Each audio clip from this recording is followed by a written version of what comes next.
한 주 동안 이렇게 잘 지내셨습니까? 시간이 너무 빨리 이렇게 지나가죠. 좀 분주하게 이렇게 지나가는 것을 보게 됩니다.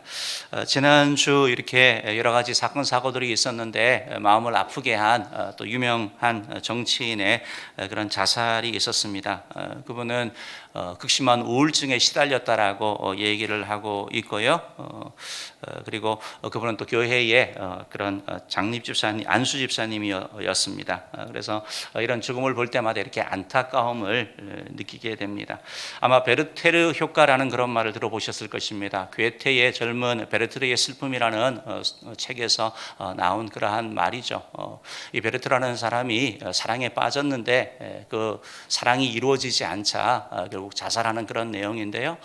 그 책을 읽고 그런 비슷한 처지에 있던 사람들이 많이 동일한 자살을 했습니다. 그래서 그 당시에 사회학자였던 데이비드 필립스라는 분이 이걸 바로 베르테르 효과라고 얘기를 했습니다. 그래서 유명한 사람의 자살은 일반인들에게 좀 부정적인 영향을 끼쳐서 유사한 방식의 자살이 따른다라는 것입니다. 그래서 몇몇 나라에서는 이런 유명인들의 자살은 보도하지 않습니다. 왜냐하면 이런 사건이 일어나면 모방해서 하는 자살이 실질적으로 일어나기 때문에 그렇습니다.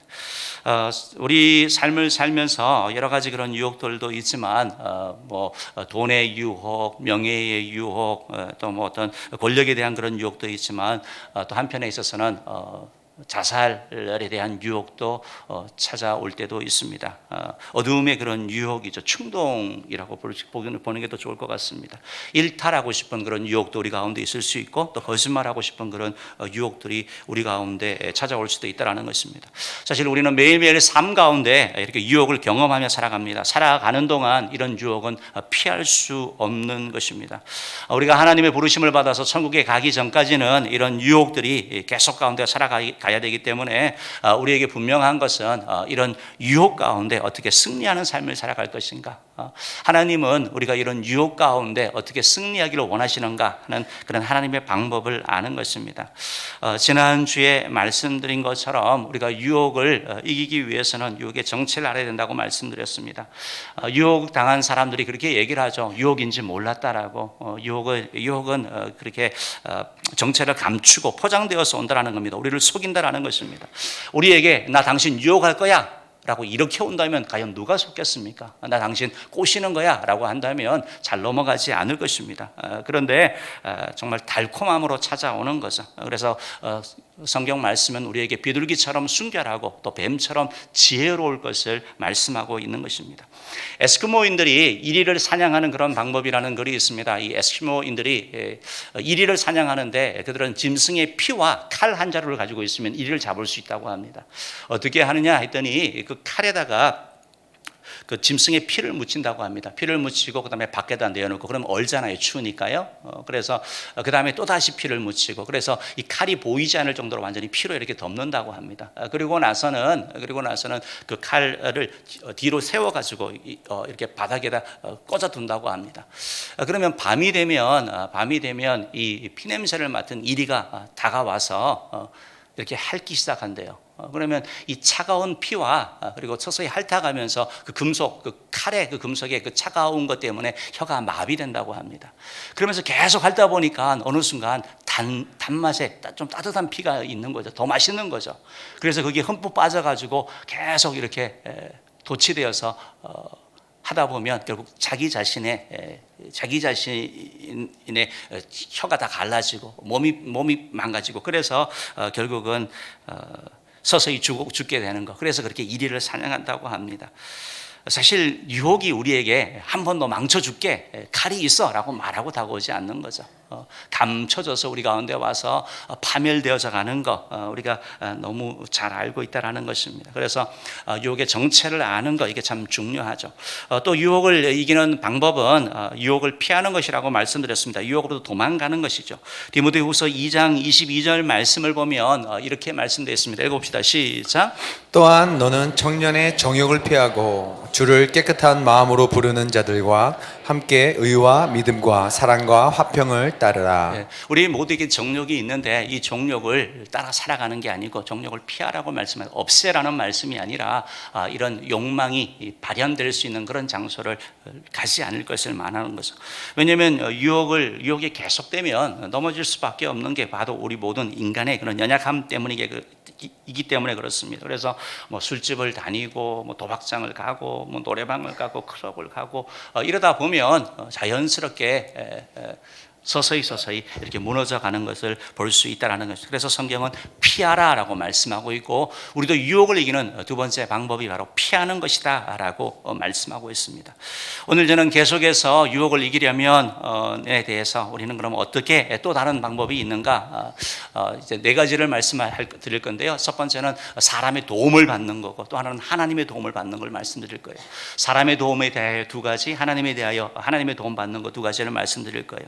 첫 번째 사람의 도움을 받는 것은 우리가 유혹을 이기기 위해서는 내가 누구와 함께 있느냐 이거 참 중요합니다. 믿음의 사람과 함께하면 우리가 유혹을 이길 수 있습니다. 그럽시다. 믿음의 사람들과 어울리는 것입니다. 내가 믿음의 사람, 신실한 사람, 하나님을 사랑하는 사람과 함께 있다 보면 우리는 유혹 가운데 우리 자신들을 이겨나갈 수 있다는 것입니다. 오늘 읽었던 디모데후서 2장 20절 말씀을 보면 이렇게 표현되어 있죠. 너는 청년의 정욕을 피하고 주를 깨끗한 마음으로 부르는 자들과 함께. 주를 깨끗한 마음으로 부르는 자들, 예수 믿는 자들, 예수 그리스도 제자인 자들, 신실한 사람이라고 우리가 번역할 수 있을 것입니다. 성경은 여기에 대해서 예수 오래 믿은 사람, 어떤 직분이나 직책을 말하지 않습니다. 방언 기도를 하는 사람, 뭔가 헌금을 많이 하는 사람, 그런 사람이 아니라 주를 깨끗한 마음으로 부르는 사람, 진짜 그리스도인, 진짜 하나님의 말씀을 따라 살아가려고 애쓰는 사람, 그 사람들과 함께 하라라고 말씀하고 있다라는 것입니다.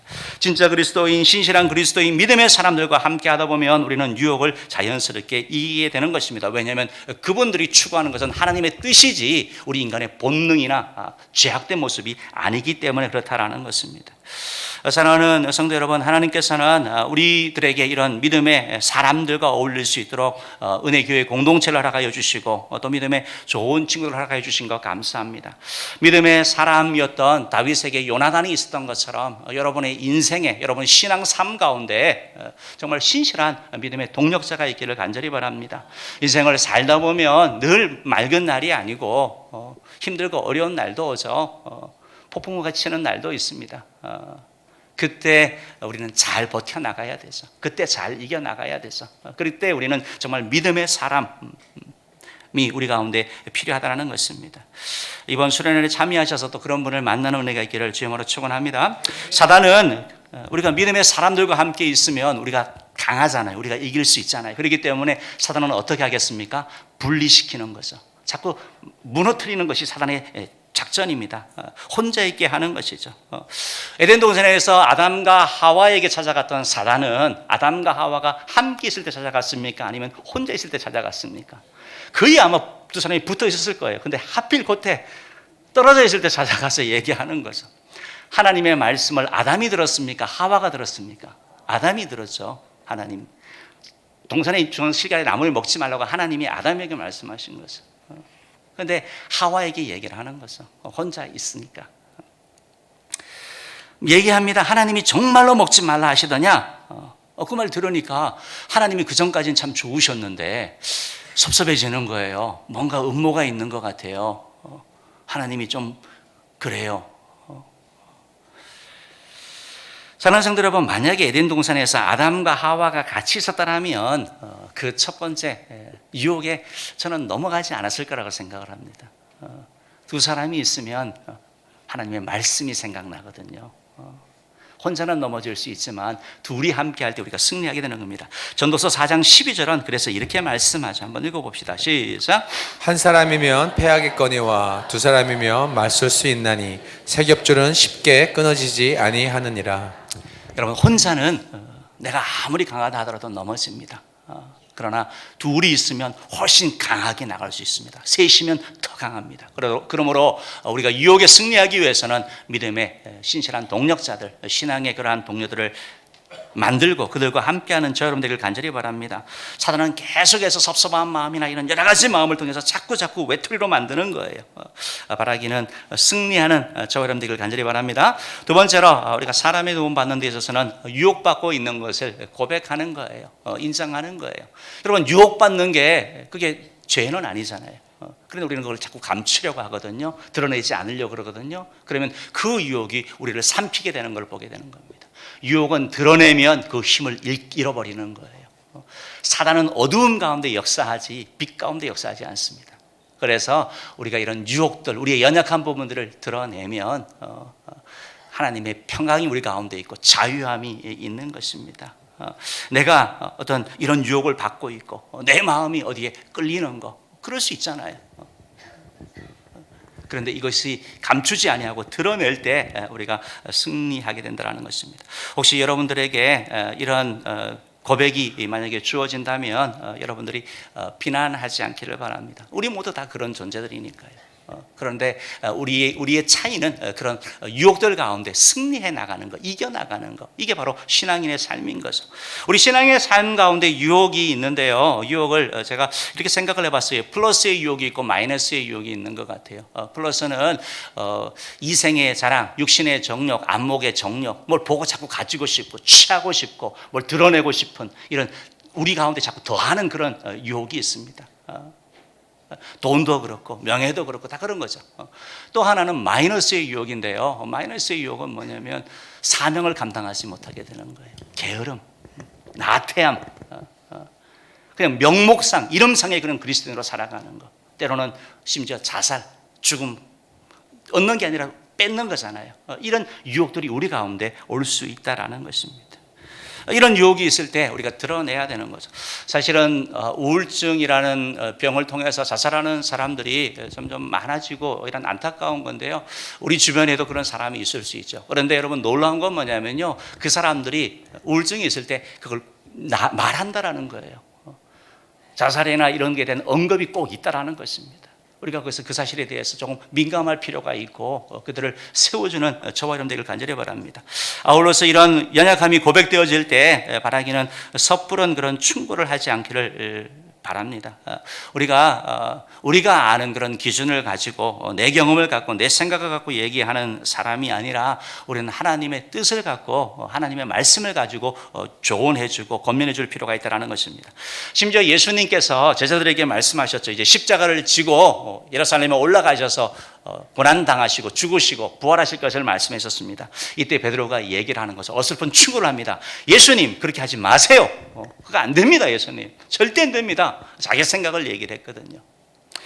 마태복음 16장 22절 말씀 같이 한번 읽어볼래요? 한번 읽어봅시다. 시작. 베드로가 예수를 붙들고 항변하여 이르되 주여 그리 마옵소서, 이 일이 결코 주에게 미치지 아니하리이다. 베드로가 이렇게 말했잖아요. 예수님이 뭐라고 말씀하셨는지 한번 보실래요? 23절 말씀 읽어봅시다. 예수께서 돌이키시며 베드로에게 이르시되 사탄아, 내 뒤로 물러가라. 너는 나를 넘어지게 하는 자로다. 내가 하나님의 일을 생각하지 아니하고 도리어 사람의 일을 생각하는도다 하시고. 주여 그리하지 마옵소서라고 얘기를 할 때 예수님도 유혹이 된 거죠. 뭐라고 말씀합니까? 너는 나를 넘어지게 하는 자다라고 말씀하고 있는 거죠. 그러면서 하나님의 일을 생각해야 된다라고 말하는 것입니다. 여러분, 사실 우리들에게도 어떤 사람이 와서 자기의 어떤 유혹이나 연약한 부분이나 이런 걸 얘기를 할 때 우리가 좀 어설픈 그런 충고와 그런 권면을 할 때가 있습니다. 그런데 그것이 그 사람을 세우는 게 아니라 무너뜨릴 때도 있는 것입니다. 목회자가 되는 데 있어서 여러 가지가 어렵다고 하는데 어떤 사람들은 새벽기도 하는 게 제일 힘들대요. 내가 목사가 하고 싶은데 이 새벽기도 때문에 못하겠다 하는 그런 사람도 있대요. 물론 저도 원래 야간 체질이었거든요. 그래서 새벽에 일어나는 게 너무 힘들었는데 신학교 가고 이러면서 하나님이 은혜 주시니까 지금은 전혀 어려움 없이 이렇게 일어나거든요. 하나님이 은혜 주시면요. 그런데 그럼에도 불구하고 이제 늦게 자고 이러다 보면 정말 피곤할 때가 있잖아요. 정말 피곤할 때가 있잖아요. 그런 상황들을 아시고 이제 어떤 분이 그렇게 말씀하신 거죠. 목사님, 피곤하면 그냥 쉬셔요. 그러시더라고요. 정말 어느 날 너무 힘드는데 알람 소리를 듣고 눈을 떴는데 그 말이 생각나는 거죠. 생각나는 거죠. 유혹에 넘어지진 않았습니다. 그걸 하고 다시 나온 거죠. 여러분, 말이 그런 거예요. 말이라는 게. 우리의 겉면이 하나님 앞에 자꾸 가도록 겉면해야 되는데, 예수의 제자가 되도록 겉면해야 되는데, 마치 위에 주는 것처럼 듣기 좋은 말, 편한 말, 인기 있는 말, 그렇게 하기가 쉽다라는 것입니다. 우리가 어떤 그런 유혹받고 있는 걸 고백할 때 정말 오히려 함께 기도합시다. 기도하겠습니다. 하나님의 뜻을 따라갑시다 라고 말하는 것이 오히려 더 지혜롭지 않나 싶습니다. 야고보서 5장 16절은 우리가 이런 사람들을, 유혹받는 사람을 위하여 이렇게 하라고 말씀합니다. 읽어봅시다. 시작. 그러므로 너희 죄를 서로 고백하며 병 낫기를 위하여 서로 기도하라. 의인의 간구는 역사하는 힘이 큼이니라. 예, 너희 죄를 서로 고백하고 병 낫기를 위하여 서로 기도해라. 서로 기도해 주는 그런 사람들.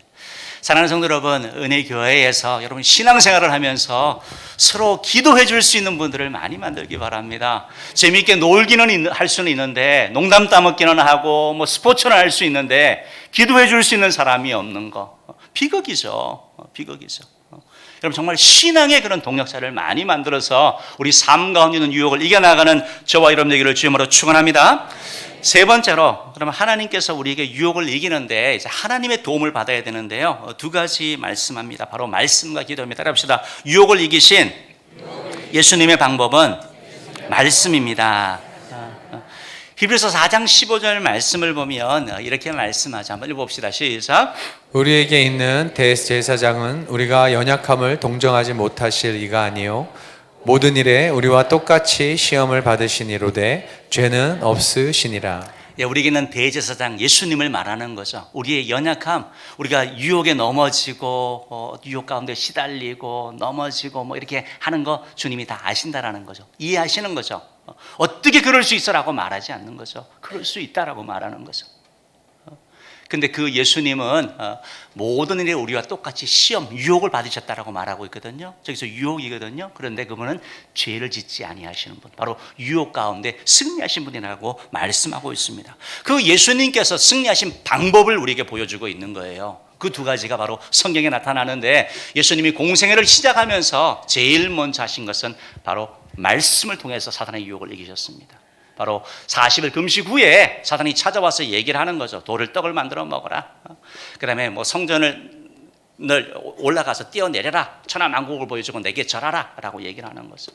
십자가 길 가지 말라는 거예요. 왜 힘든 길을 가냐라는 거예요. 너도 인간인데 너 육신을 채우는 물질주의적인 삶을 살라고 얘기를 하는 거예요. 사람의 인기를 얻는 삶을 살라라는 거예요. 그런데 예수님이 어떻게 이기셨습니까? 마태복음 4장 4절 말씀 한번 볼까요? 읽어보겠습니다. 시작. 예수께서 대답하여 이르시되 기록되었을 때 사람이 떡으로만 살 것이 아니요 하나님의 입으로부터 나오는 모든 말씀으로 살 것이라 하였느니라 하시니. 아멘. 저는 이 말씀을 참 좋아하는데요. 그렇습니다. 예수님이 그런 거잖아요. 그래, 맞아. 우리에게는 물질이 필요해. 우리는 육적인 존재야. 그러나 동시에 영적인 존재라는 걸 말씀하는 거죠. 물질만으로 살아갈 수 없고 우리에게는 하나님이 있어야 된다는 걸 말씀하고 있는 거죠. 그 가운데 물질보다 하나님이 우선인 것을 말씀하고 있는 거죠. 예수님이 하신 것이 이르시되 기록되었으되 하나님의 말씀을 가지고 사단을 물리치는 걸 볼 수 있습니다.